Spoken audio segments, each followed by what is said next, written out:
اللہ تعالیٰ ایمان والوں کو ظاہر کر دے گا اس طریقے سے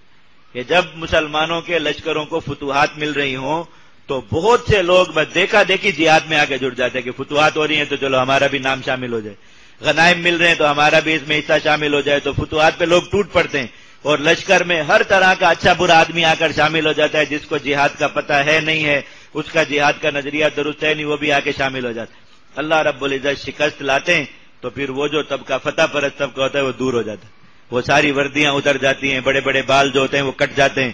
اور مجاہدین کے جھنڈے اتر جاتے ہیں، جہادی جھنڈے، یہ ساری چیزیں ہو جاتی ہے اللہ رب العزت۔ لیکن اس وقت میں بھی جو ثابت قدم رہنے والے ہوں، جہاد کے ساتھ رہنے والے، اللہ تعالیٰ انہیں ظاہر کر کے دکھا دیتے کہ یہ اللہ کے وہ وفادار بندے ہیں، اللہ انہیں فتح دے تب بھی اللہ کے ساتھ ہیں، اللہ کے دین کے ساتھ ہیں، اللہ تعالیٰ انہیں شکست کے ذریعے اور تکلیفوں کے ذریعے آزمائے تب بھی اللہ تعالیٰ کے دین کے ساتھ ہیں، اللہ تعالیٰ انہیں ظاہر کر دیتے۔ کتنی بڑی حکمت ہے، اگر کبھی شکست نہ آئے تو منافق تو ہمیشہ ہی مسلمانوں کے اندر گھسے رہیں گے، تو صحیح سچے مجاہد کی اور جھوٹے مجاہد کی